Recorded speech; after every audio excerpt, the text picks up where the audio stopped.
Thank you so much for sharing those wonderful poems with us. I think, actually we've been really privileged, even if we don't have the luxury of sitting in the Cars Gallery to do this in person. I wondered whether maybe to start, I might ask you what you would say if I asked you to describe each other's work. How would you describe the other's poetry? And also, what is it that draws you to each other, really? Should I start? That's a kind of a bit of a googly, but I would have prepared something. I think when I think about Lesley's poetry, I think about this sort of wonderful delicacy. There's this sort of frailty to it that's so beautiful and so evocative. And it does really capture the frailty of what's left of the ancient world. And it does seem to me to have that, that sort of sense of a shard or a fragment. It's very, very moving in that respect. And I also find that I learn a lot from it as well, which is wonderful. And I find, first of all, it's just wonderful to meet with another poet who's obsessed by the classical world. What I really admire about your poetry, Josephine, is the way that you have all this knowledge and learning seemingly at your fingertips, although I'm sure that you also do a lot of original research. But the way that you weave it into your poetry so that it kind of doesn't stick out like a sore thumb. It's part of who you are and how you write. And the way that you've dealt with these inscriptions and tablets, I think is extraordinary. I think there is a book coming out at some point, isn't there? And I'm just so eager to read it, because I think one of the difficulties with poetry readings, and especially those which are tackling slightly, perhaps for some people, arcane subject matter, is that you only get to hear it once. And I just want to be able to read your poems and pore over them at leisure. Yeah, ditto, Lesley, yeah. Quite often I come armed with PowerPoints of the poems just for that reason. So let's stick then with that obsession with the ancient world. So you've both got backgrounds in studying classics, haven't you? You both did degrees in classics. So maybe you could then tell us a little bit about how having that background in classics has shaped your careers and the way that you write your poetry and how you sort of bring it into your process. Well, for me, it was because I started off by translating. I began translating Sappho in the early 1980s when I was really still quite young, in my early 20s, and subsequently published the volume. And I think it was that sort of apprenticeship, if you like, that took me into writing poetry of my own, or feeling confident enough to write poetry of my own or to try and get it published. I mean, I'd always written it, but I felt more confident about it. So that was a very, very sort of direct route for me. And I think in the past, it often has been thought of that translation is like an apprenticeship for a poet. We don't see it so much today, although many poets like Lesley do translate as well. But often it sort of comes when you are a poet rather than starting as a translator and moving into poetry. So that's what informed my sort of journey into poetry. Well, you see, Josephine is the authentic thing because you have had a career in the classics as well as in poetry, and keeping them kind of running side by side.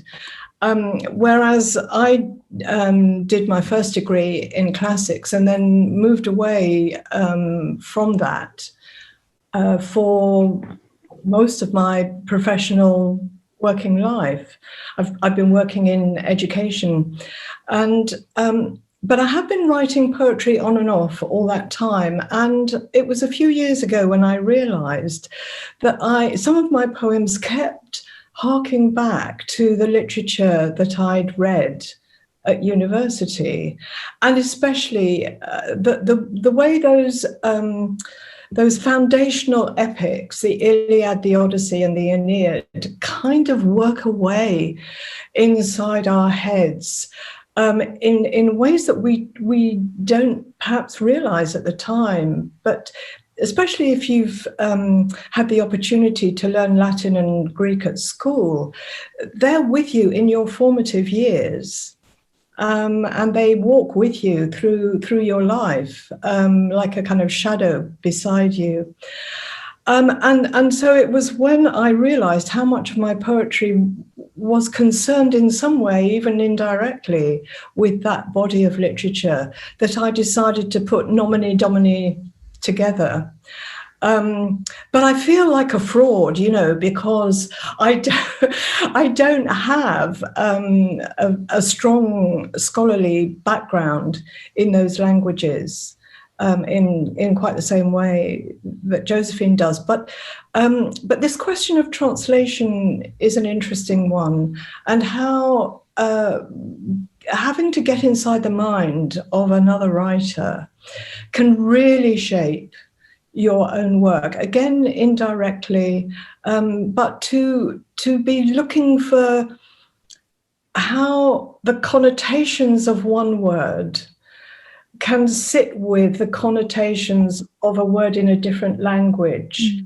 It's like the aura that surrounds the words. It's not just their dictionary definition, it's all the kind of cultural stuff that comes with them. And I think that makes us as poets think very carefully about each word. Definitely.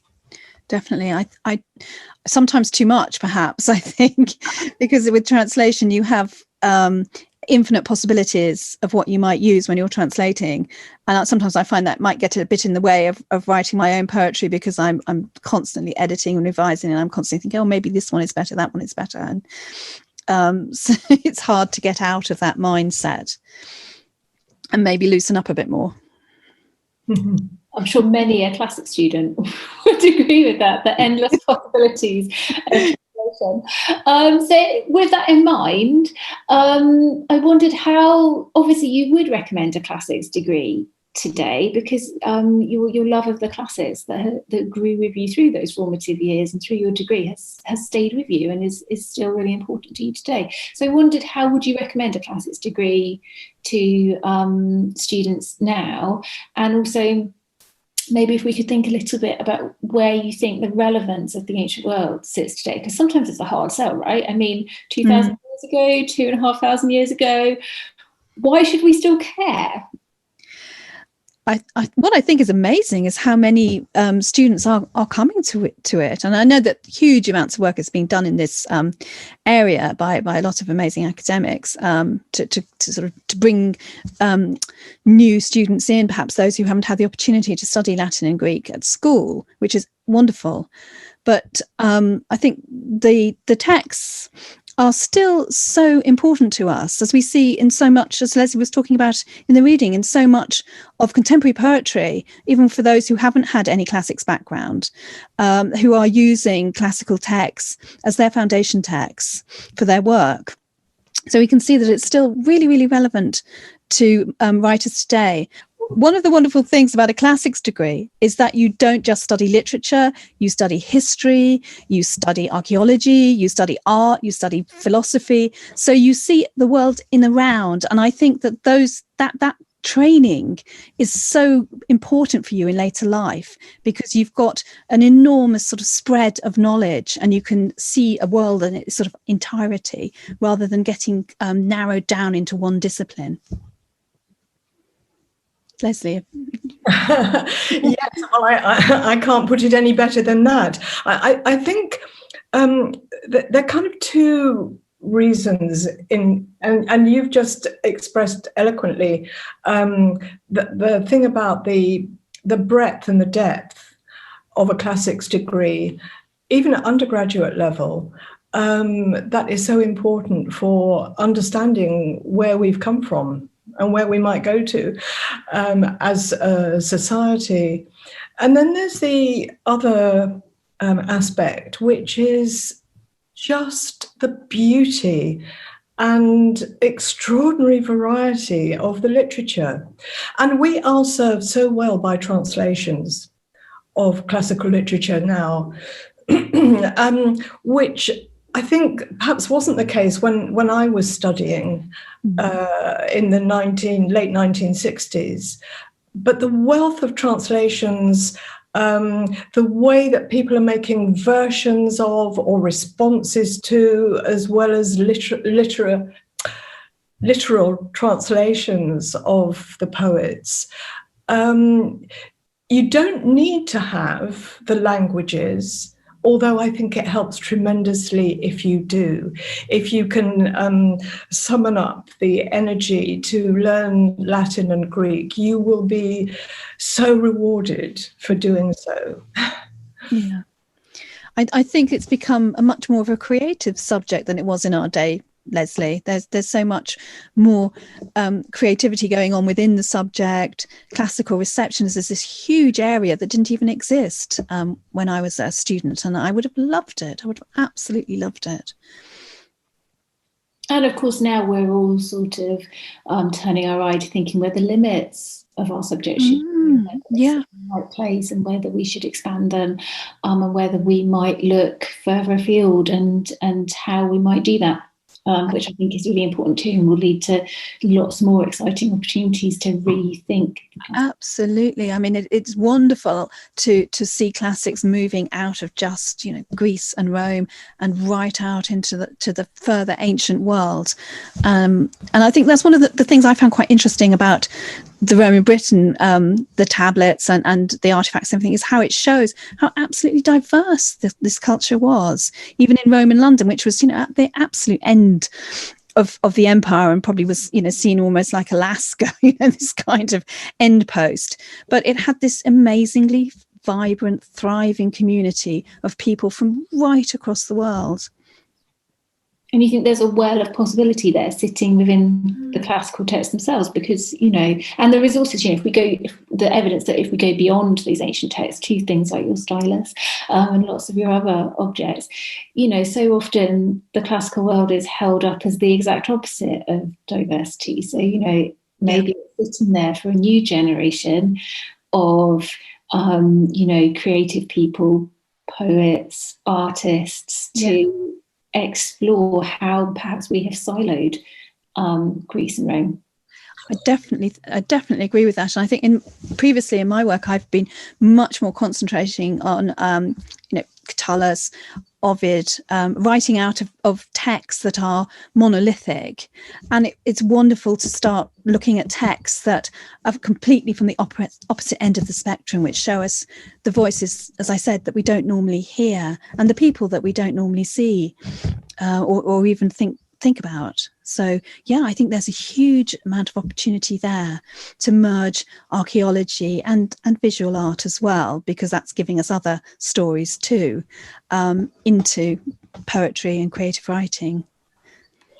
And there's that whole kind of feminist exploration as a revisioning of the ancient texts, which is absolutely fascinating. So there's something in there which kind of speaks and challenges us to keep remaking, recreating, whatever form that writing or artifacts, whatever form they take for us. And something else that was true of my time reading classics was that it was seen as the province of male-dominated public schools. There were very, very few women in our classics group at university when I was studying. And I think that has stuck as a sort of cliche about Latin and Greek in English society. I'm not sure that it's the same elsewhere, but certainly in England, it's this kind of elitist, privileged subject area that people have rejected because they associate it with the ruling class, and we have to get beyond that. And I think that classical reception studies is one area that is doing so much good work around that. It's very exciting, a very exciting time to be a classicist. If I could have my career all over again, I might do something quite different. So let's circle back to women then, because for both of you, giving voice to women and female characters and female expression and also female emotion, there's a lot of feeling in the poems that you read to us today. It's really important to you, clearly, to do that. And often, it's not women's voices, is it, that survive in large part from the ancient world. So I'm really interested in whether you feel, I don't know, a duty to the people of the past to do that, how you go about doing that, but also, where does this, you talked about feminism, for instance, and we are, I think, in a process of, again, turning back to ancient texts and reassessing them and not, I don't know, moving beyond thinking about judging the ancient past, but also thinking about new ways of viewing it. Do you know what I mean? Like it's a different moment now, isn't it, to previous turns to looking at gender and women in historical scholarship. So how do you do this? What role do your poems play?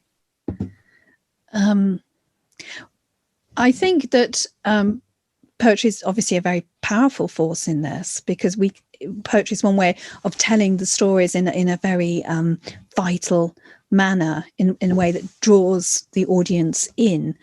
And when I'm thinking about, when I'm thinking about, say, working with an artifact in a creative way, I don't know whether it's actually a sort of a bias that I'm thinking I must write this as a woman, but I think that very often the voice that comes is a woman. I mean, I don't know whether that's because I'm a feminist and a woman, or whether it's just sort of creative inspiration, but very, very often that is what happens.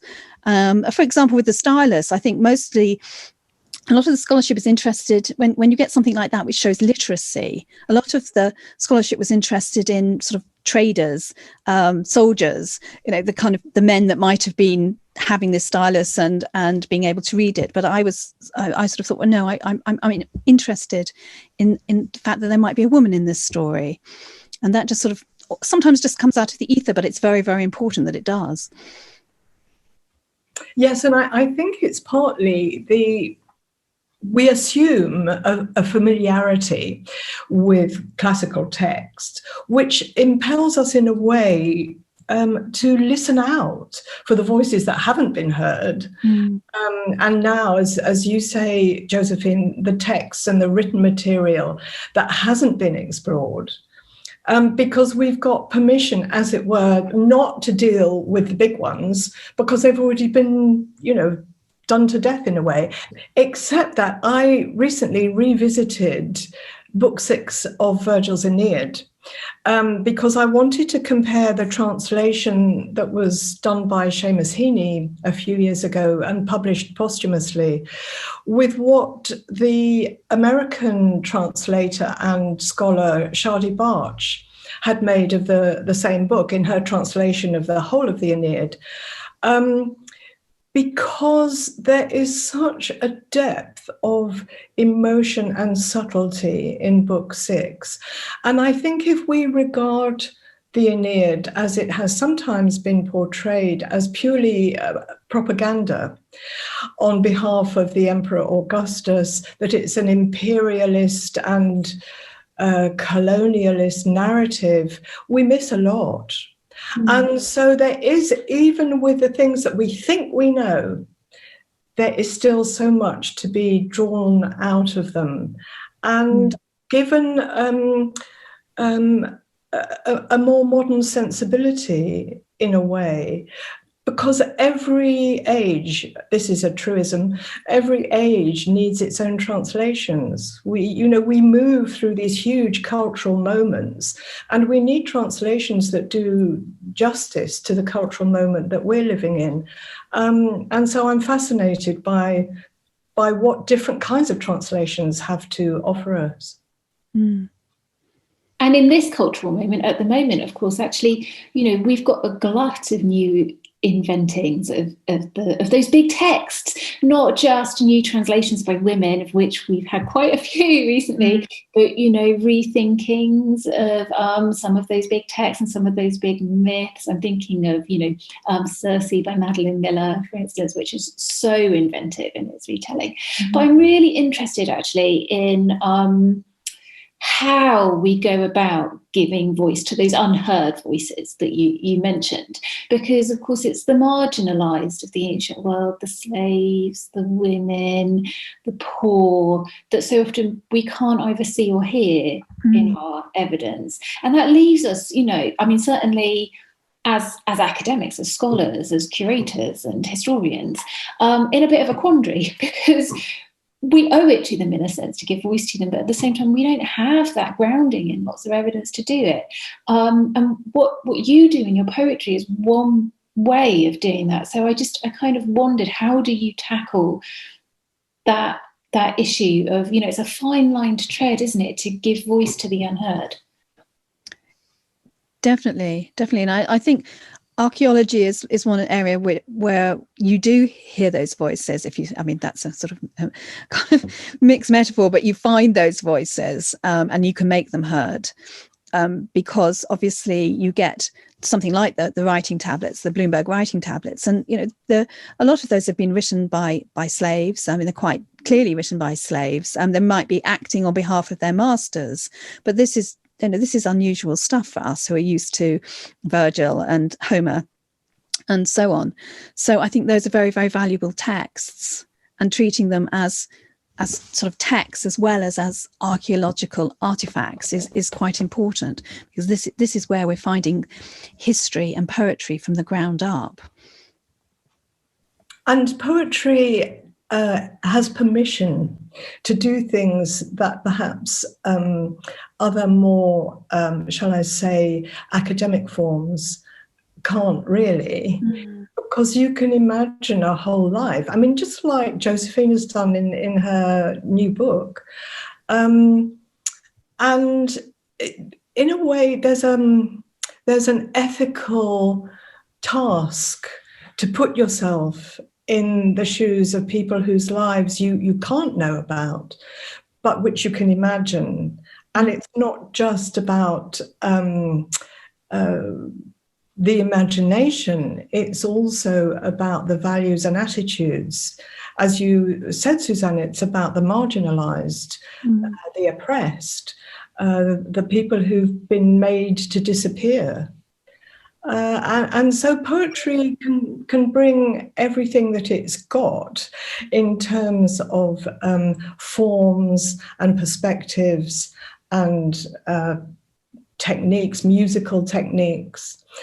And I'm also struck by the amount of live performance that's around.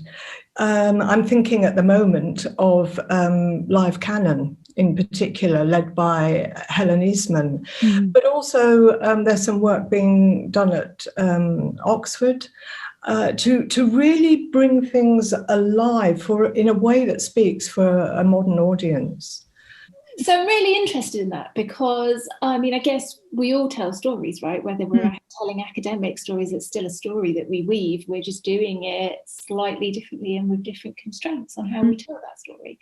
But you're both clearly inspired by both text and image, by both literature and sculpture. So one of the questions that we were sent in from one of our eager listeners, we'll put you on the spot here, because I'm just going to look it up to make sure I read it out properly. Do you think that it's text or sculpture that has the power to tell us more about the ancient world? Which one comes up top trumps? Well, I would say for myself, it would have to be text and literature, but that's only because I'm ignorant and I need somebody else to read. I need somebody else to read the visual art and sculpture for me in with the same depth. But obviously, I think we're probably, even Stevens here, aren't we? Because we need visual art sometimes to give us the answers that we don't have about literature. So you might have a scene from a literary work that is sort of explained sometimes if you find it on a vase painting. We also need that look, that face, that glance that you get from sculpture, which is so precious and so important.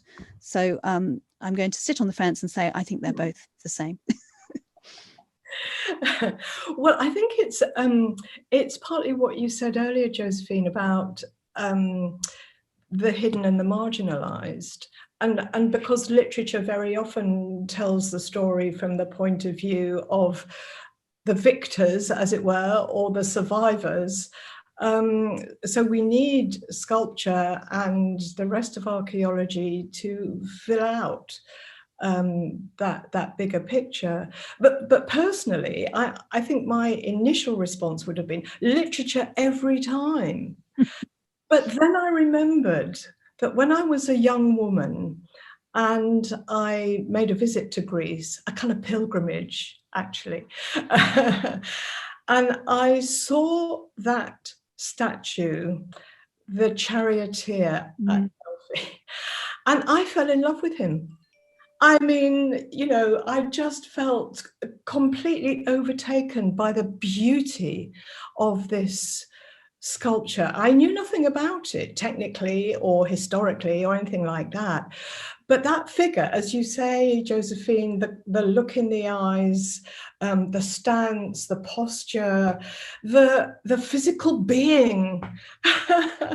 So I would too have to say both and, not either or. And there's a risk, isn't there, that we pit text and image against each other. But, you know, in terms of research, we're seeing more and more scholars dancing between the two, because it is a dance in some way. And, you know, there's a lot, or both creatively, I think, to get from kind of moving away from that contrast, and instead looking productively at text and image as two sides of the same coin instead of as in competition. Definitely agree with you. I think, I mean, I know for my poem, The House of Catullus, for example, I used the fact that archaeologists had found frescoes or fragments of frescoes in London with the sort of flower and the poppy. And that reminded me immediately of Catullus the poet's poem, poem 11, where he talks about the flower left behind on the edge of the meadow. And so I incorporated that into my poem. And I think that's a really nice thing to be able to do, is to sort of merge the two together, which is again something that poetry can do. And it's about, in both cases, I think it's about wanting to know what the subjectivity was like, what it's like to be in that world, to be a particular person, or you know, that expression, the life world, how we can make that come alive for us. And sometimes it will be just a tiny shard of pottery, that kind of makes your heart thump. Other times it will be the Odyssey. You know, you in a way it's about making the connection between ourselves and others. Yes. I would bridge the gap, right, between us and the past, that on the one hand, they're totally other to us. On the other hand, if they're so alien to us, we'd have no reason to fall in love with them. I mean, obviously, personally for me, I would plump for sculpture every time. I'm It's good to know. Gallery, you could see my love letter to the Barbary before, but we're not. But of course, also, you know, every time that we talk and we write about art, it's an ecrasis in a sense, isn't it? It's a little poem, we've got to turn it into words. So, you know, we're not so far apart, really, I think. Definitely. Good. No, absolutely. Also do justice to the other question that we got. So this one, I think, is a tricky one, although it might just flow straight off your tongue. So someone else asked us, what is the poem that has had the biggest impact on you? That's an impossible question. Because in a way, being the age I am, you know, I've already lived 7 decades, and each decade has probably had a poem that has changed the way I've seen life. But if I was to answer the question in respect of which poem has made the most difference to the way that I see the ancient world, it would be Red, the autobiography of Red by Anne Carson. When I first read it, I was shocked to the core that you could do this and make it such an extraordinary extended act of recreation, reversioning, postmodern, I don't know, I don't have words for it. I read it first, I was staying with a friend in New York, and she had it on her shelves, and I hadn't come across Anne Carson before that. And I think I stayed up all night reading it. And of course, Anne Carson is unparalleled in her scholarship, but also her risk-taking and her daredevilry about what you can do to ancient literature and get away with it. That's lovely. Yeah, I'm just thinking about that question. I mean, I think I would have two answers, I suppose. To be the ancient poem, if you like, or the classical poem that has sort of had the biggest effect on me, and I think that would have to be Sappho Fragment 31, which I first read in a prose translation in the children's educational comic Look and Learn when I was a child, many years ago, and it just blew me away. I didn't even know that there were women in the ancient world. I didn't know there were women who wrote. And we didn't actually, at that time, when I went to university as an undergraduate, we didn't study Sappho. She wasn't part of our syllabus, but I was determined to read it and translate it. And once I'd started doing that, then, really that was it. That was, so that sort of did change my life. And I think for a contemporary poem, I mean, again, I agree with Lesley, there are just so many wonderful, wonderful poets that one has had relationships with over the decades. But if I go back to when I was a young woman and I first discovered the work of C.P. Cavafy through Lawrence Durrell's Alexandrian Quartet was how I came to it, and then through Edmund Keeley and Philip Sherard's wonderful iconic really now translations. But there's a fantastic poem which isn't a terribly well-known one called The First Step. I don't know whether you've ever come across this poem, in which a young fictional poet is saying to Theocritus, the great Greek poet, that he's very fed up because all he's done is written one idyll and he thinks he's never going to get anywhere. And Theocritus sort of says, but you're on the first step of the poetry ladder. You're a citizen of the city of ideas, and you just have to keep on going. What you've done already is an amazing thing. And I remember reading that when I was trying to write poetry and feeling very, very despondent about it. And it really inspired me. So yeah, I think that those two poems sort of set me on my path. Those are really great answers. I'm really taken with this idea of risk-taking and of admiring risk-taking. So I guess it's leaving me wondering, what risks would you like to take with the ancient world when you're writing your marginalised, your female voices? Which are the risks that maybe feel a bit out of reach but might be, the most creative or the most inspiring? That's a hard one. It would have to be something around a translation, or rather sitting alongside a text. And see, because what modern poetry has, thanks in part to Sappho, is the lyric I. That is to say, the capacity to speak as if from the first person. But of course, that first person in poetry can be any number of different personae. And there is a book that I can confess this now, that I would love to have done, but which I found that Josephine had already done.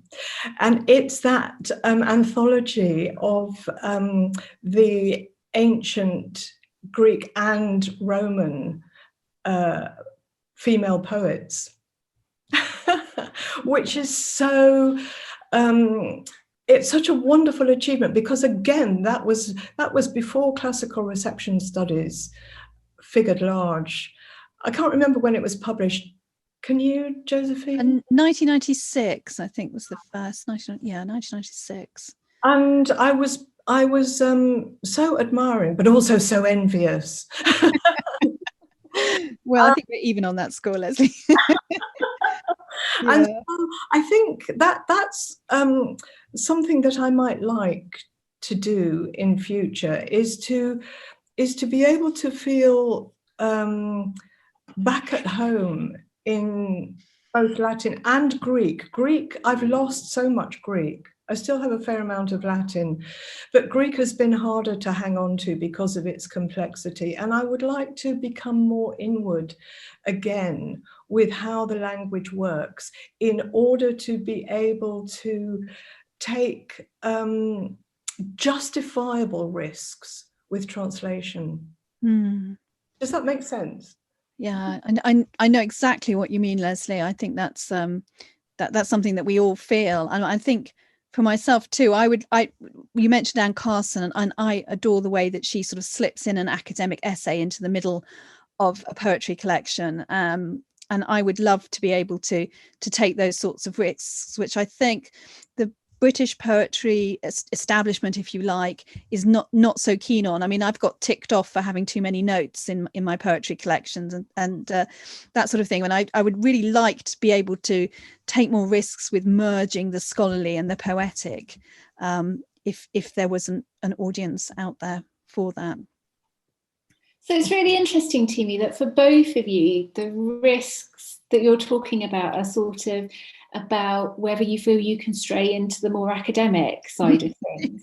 And so I guess I'm sort of wondering whether the risks for perhaps up and coming poets who will go on to transform the way in which we hear those voices from the Asian world might be slightly different. It might be about whose marginalised voices it is that we're hearing, and how, what female voices we construct from the ancient past, and things. Does that make sense? Yes, it does. I mean, I think the risk that I'm sort of seeing is that the academic world doesn't particularly take to poetry as a, as an accepted form of scholarship, and maybe the poetry world doesn't quite take to scholarly apparatus as being an accepted thing in a poetry volume. And I suppose the risk is to be able to do that, to merge the two far more than perhaps we do at present. I mean, it's an old thing. I mean, you think of